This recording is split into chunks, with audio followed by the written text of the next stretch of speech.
मैं प्रधानमंत्री महोदय और मुख्यमंत्री महोदय से यही कहना चाहता हूँ कि मेरे पास समय कम है, 2.5 से 3 महीने मेरे पास समय है। मेरा ट्रांसप्लांट कराया जाए फेफड़े का। ट्रांसप्लांट करने के लिए हमारे पास उतने पैसे नहीं है, ना ही हम उतने दे पाएंगे। आज जब से निवेदन है कि मेरा जीविका बचाई जाए। हर माँ बाप का सपना होता है कि उसका बेटा पढ़ लिख कर बुढ़ापे में उसका सहारा बने, लेकिन सांस की बीमारी ने एक पिता के इकलौते 35 साल के बेटे अंकुर को इतना मजबूर कर दिया है कि उसने अपने पिता के हाथों अपनी इच्छा मृत्यु की अनुमति का आवेदन राष्ट्रपति और मुख्य न्यायाधीश को भेजा है। अंकुर का कहना है कि समय रहते या तो सरकार उसका इलाज करा दे, नहीं तो उसे इच्छा मृत्यु की अनुमति दे दी जाए, क्योंकि वह अपने पिता और बूढ़ी दादी का सहारा तो नहीं बन सका, अब वह उनका अधिक बोझ नहीं बनना चाहता। अंकुर की बूढ़ी दादी के आंसू थमने का नाम नहीं ले रहे हैं और वह सभी से अपने पोते को बचाने की गुहार लगाती रहती हैं। मामला उत्तर प्रदेश के कुशीनगर का है। यहाँ एक अभागा पिता अपने ही इकलौते बेटे की इच्छा मृत्यु मांगने को मजबूर है। उसका बेटा पिछले 3 महीनों से असहनीय दर्द से तड़प रहा है। युवक अपने पिता की बेचारगी नहीं देख पा रहा है। उसने प्रधानमंत्री मुख्यमंत्री से फेफड़ा बदलवाने या फिर मौत देने की गुहार लगाई है।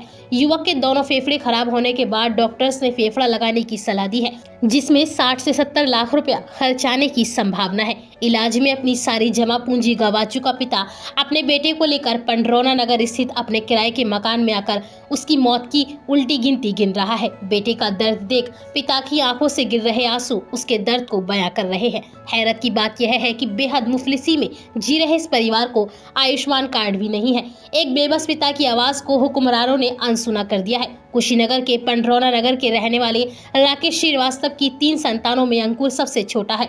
दोनों बेटियों की शादी करने के बाद राकेश की माली हालत खराब हो गई। राकेश का सबसे छोटा बेटा काफी समझदार होने के कारण अपने पिता का सहारा बनना चाहता था। पंडरौना के उदित नारायण डिग्री कॉलेज से स्नातक करने के बाद उसने अहमदाबाद स्थित Maya academy of advance cinematics institute में एनिमेशन ग्राफिक डिजाइन कोर्स में दाखिला लिया। एडमिशन लेने के 3 महीने बाद ही अंकुर की अचानक तबीयत खराब हुई, जिसके बाद उसे एक अस्पताल में भर्ती कराया गया। परिजनों के पहुंचने पर अंकुर को दिल्ली स्थित एम्स में भर्ती कराने का प्रयास किया, लेकिन वहां जगह न होने के कारण इलाज नहीं हो पाया।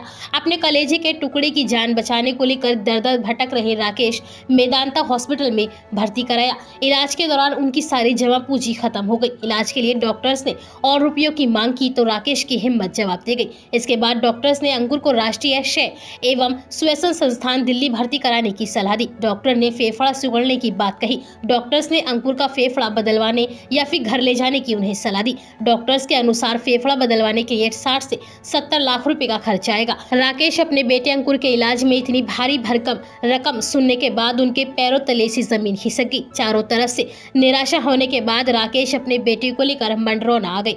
अब उन्होंने या तो ईश्वर का भरोसा है या फिर सरकार का। राकेश अपने बुढ़ापे के सहारे को जीवित रखने के लिए प्रधानमंत्री और मुख्यमंत्री से इलाज कराने की मांग कर रहे हैं। उनका कहना है कि अब उन्हें अपने बेटे का कष्ट बर्दाश्त नहीं हो रहा है। वे कहते हैं या तो उसका इलाज कराया जाए या फिर उसे इच्छा मृत्यु दे दी जाए।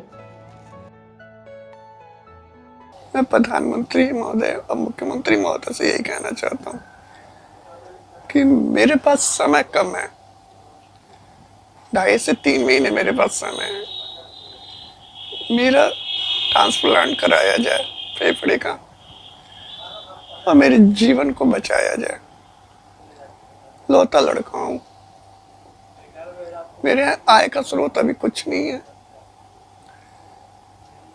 मैं आप सबसे विनती करता हूँ कि मेरी जो दयनीय स्थिति हुई है, दोनों फेफड़े खराब हो गए हैं। ट्रांसप्लांट करने के लिए हमारे पास उतने पैसे नहीं है, ना ही हम उतने दे पाएंगे। आज जब से निवेदन है कि मेरा जीविका बचाई जाए, मुझे नया जीवन दिया जाए। आज सबका मैं बहुत बहुत बहुत रेडी रहूंगा आजीवन तक। ये किराए का मकान है, यहाँ पे हम लोग 40 साल से रहते हैं। इसके अलावा हमारे पास कोई नहीं है, मकान वकान कुछ नहीं है, ना ही कोई जमीन है। लौता लड़का हूँ, मेरे आय का स्रोत अभी कुछ नहीं है। मैं आप सबसे विनती करता हूँ कि मेरी जो दयनीय स्थिति हुई है, दोनों फेफड़े खराब हो गए हैं, ट्रांसप्लांट करने के लिए हमारे पास उतने पैसे नहीं है, ना ही हम उतने दे पाएंगे। हम लोग साहब किराए के मकान में रहते हैं। हमारी माँ 95 साल की है। हमारा कोई आय का साधन नहीं है। मैं इंश्योरेंस का एजेंट हूँ, ऐसे ही सरवाइव कर रहा हूँ। हमारा एक ही बच्चा है, एक बूढ़ी माँ है, उन्हीं को बनाता खिलाता हूँ। 95 साल उम्र है माँ का। पिताजी हमारे हैं नहीं, पत्नी की उम्र है हमारे आज 18 साल हो गए। पहली बात ये कि इनको बचपन से अस्थमा का परेशानी था, लेकिन ये आज तक आराम से चलते चले आ रहे थे। बीच में इनकी हालत बहुत ख़राब हो गई तो हम लखनऊ गवर्नमेंट हॉस्पिटल हजरतगंज में एडमिट कराए। वहाँ लोगों ने कहा कि इनका लंग्स ख़राब हो गया है।